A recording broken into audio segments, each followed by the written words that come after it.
కేంద్ర ప్రధాని గారు ఎప్పుడైతే రాజీనామా చేశారో, ఆ రాజీనామా అనంతరం ఏపీలో కూడా డిఎస్సిలో అవకతవకలు జరిగినాయి. డిఎస్సి నోటిఫికేషన్ జారీ చేశారు, ఎగ్జామ్స్ కండక్ట్ చేశారు.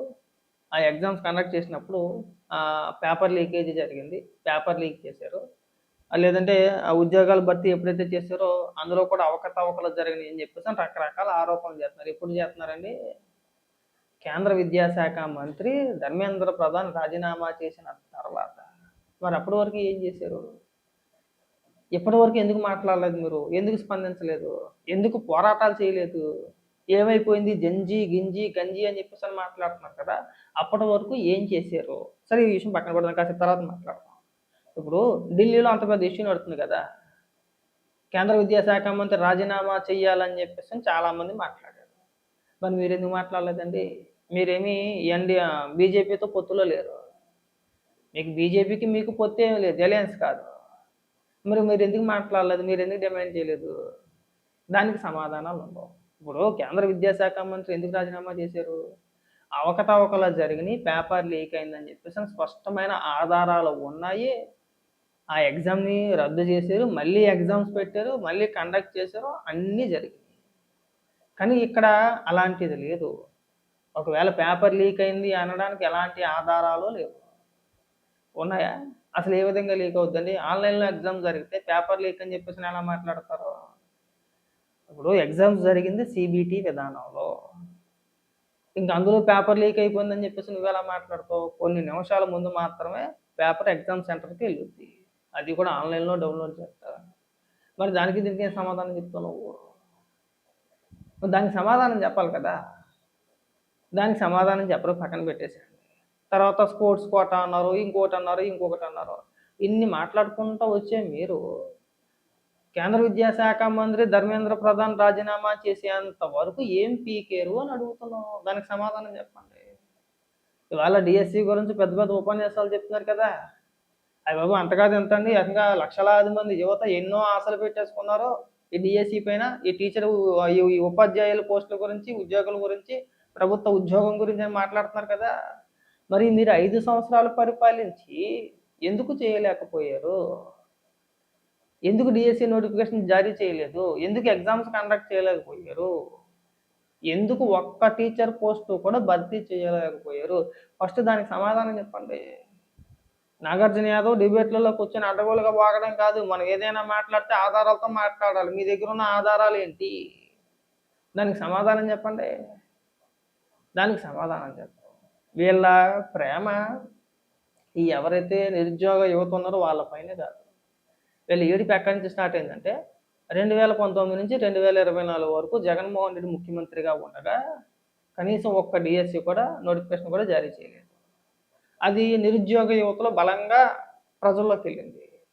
జగన్మోహన్ రెడ్డి 5 ఏళ్లలో ఒక్కసారి కూడా నోటిఫికేషన్ జారీ చేయలేదు. కూటమి ప్రభుత్వం ఏర్పడిన తర్వాత డిఎస్సి నోటిఫికేషన్ ఇచ్చారు. 16,000 మంది 16,000 టీచర్ పోస్టులు భర్తీ చేశారు. జగన్మోహన్ రెడ్డి కంటే ఇప్పుడు ప్రస్తుత ప్రభుత్వం, అంటే అప్పుడు ప్రభుత్వం కంటే ఇప్పుడు ప్రభుత్వం చాలా బెటర్.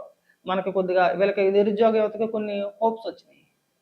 ఉంటాయిగా, అవి మనకు కూడా పర్వాలేదు, ఈసారి 16,000 మందికి వచ్చింది, నెక్స్ట్ వచ్చే డిఎస్సికి మనం కూడా బాగా ప్రిపేర్ అవుతే మనకు కూడా ఉద్యోగం వచ్చే అవకాశం ఉంటుందని చెప్పేసి ఆల్రెడీ నిరుద్యోగ యువతలో ఒక ఇది వెళ్ళింది.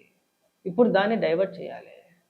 ప్రభుత్వానికి మంచి పేరు రాకూడదు అంటే ఏం చేయాలి? ఇక ఇలా నిర్వహించారు, 16,000 మందికి ఉద్యోగాలు ఇచ్చారు, అందులో అవకతవకలు జరిగినాయి అని చెప్పేసి ఒక ముద్ర వేయాలి. అంటే మళ్ళీ ఇక్కడి నుంచి విషప్రచారం అన్నమాట. అంటే అప్పుడు జనం ఏమనుకుంటారు? ఓహో, ఇలా జరిగిందా, లీక్ అయ్యిందా అని చెప్పేసి అనుకుంటారని చెప్పేసి వీళ్ళు విశ్వప్రయత్నాలు. జనాలు అంత ఎర్రపప్పలేమీ కాదు. మీలాగా జనం కొండ ఎర్రపప్పల కాదు. జనానికి ఆ మాత్రం తెలివితేటలు ఉన్నాయి. తెలీదా? ఎవరి హయాంలో నిరుద్యోగుల గురించి, అంటే నిరుద్యోగ యువత గురించి ఎవరు ఆలోచిస్తారో ఎవరు ఆలోచించరని తెలీదా? వీళ్ళు కేవలం అందుకే చేస్తున్నారు. జగన్మోహన్ రెడ్డి చేయలేకపోయాడు, కూటమి ప్రభుత్వం చేస్తుంది. తద్వారా నిరుద్యోగ యువతలో ఒక భరోసా కలిగింది ఈ ప్రభుత్వం పైన. దానిపైన ఎలాగైనా మనం బురద చల్లాలి. మన అవకతవకలు జరిగినాయి, పేపర్ లీక్ అయిందంటే కనుక జనాలు నమ్మేస్తారులే. ఈసారి మళ్ళీ మనకు పొలవమని ఓట్లు వేస్తారు, ఓట్ల కోసం కేవలం అంతే. అంతకుమించి వాళ్ళకి నిరుద్యోగ యువత పైన ప్రేమ ఏమీ కాదండి. కావాలంటే మీకు ఒకవేళ జగన్మోహన్ రెడ్డి నిజంగా అంత ప్రేమ ఉంటే కనుక నేను ఒక ట్వీట్ ఒకటి చదివి వినిపిస్తా జగన్మోహన్ రెడ్డిది. ఎప్పుడు వేసాడంటే 2018లో వేసాడు.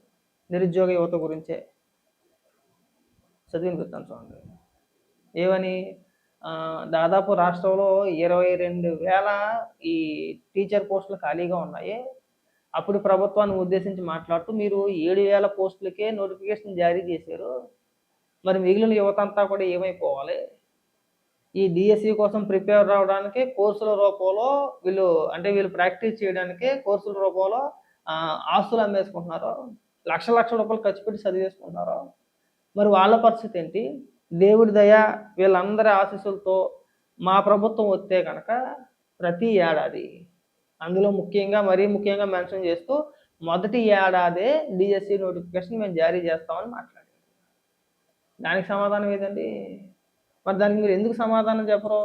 ప్రతి సంవత్సరం మీరు మెగా డిఎస్సి నిర్వహిస్తాం, మేము పరీక్షలు పెడతాం. ఇదిగో ఎప్పుడు వేసాడు? 2018 నవంబర్ 24వ తారీఖున ఒక ట్వీట్ వేసాడు జగన్మోహన్ రెడ్డి. క్లియర్గా చదివినిపిస్తాను చూడండి.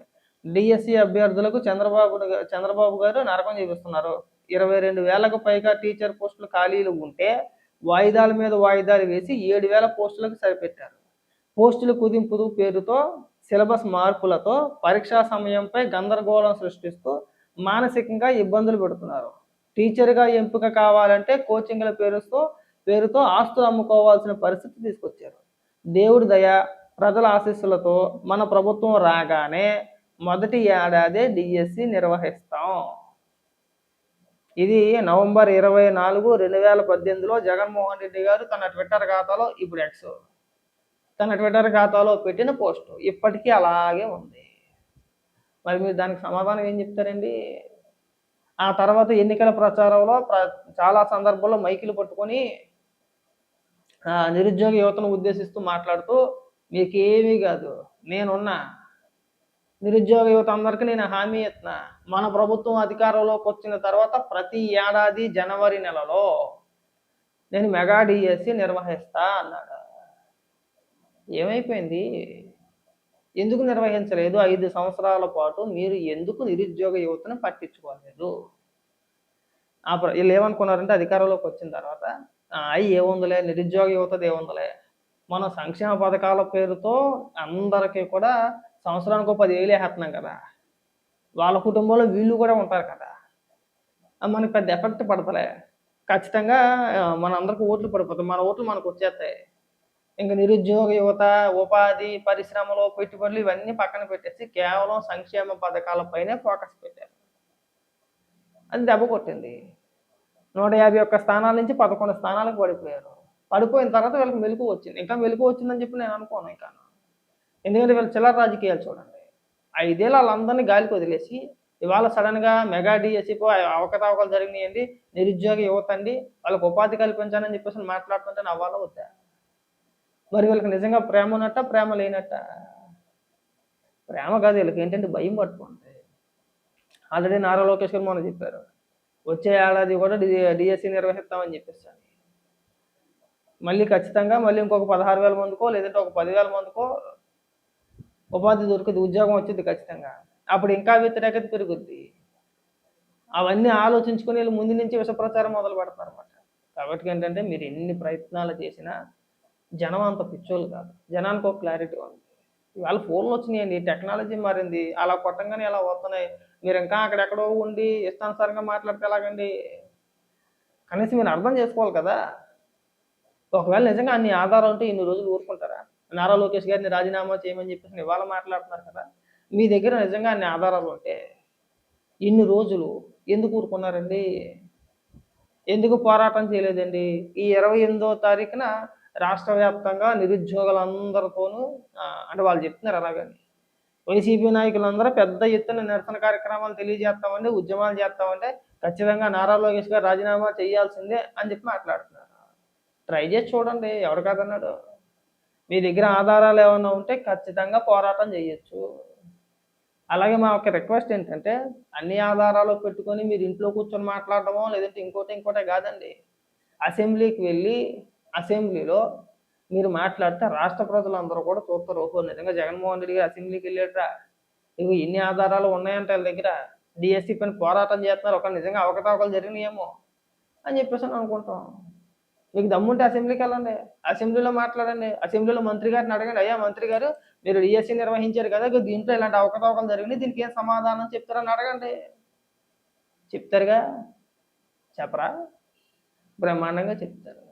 మరి అవన్నీ వదిలేసి ఇక్కడ కూర్చొని అప్పబాయ కబుర్లు చెప్తే ఎలాగండి? ఇరా నాగార్జున, ఇంక ఈ పిచ్చి పిచ్చి మాటలు మానేయండిరా. ముందు మీకు చేతనైతే జగన్మోహన్ రెడ్డికి నిజంగా సిగ్గు శరం కానీ, లేదంటే మీరు చెప్పుకోతారా పులివెందులు పులి డామ్ దుండాకారం అని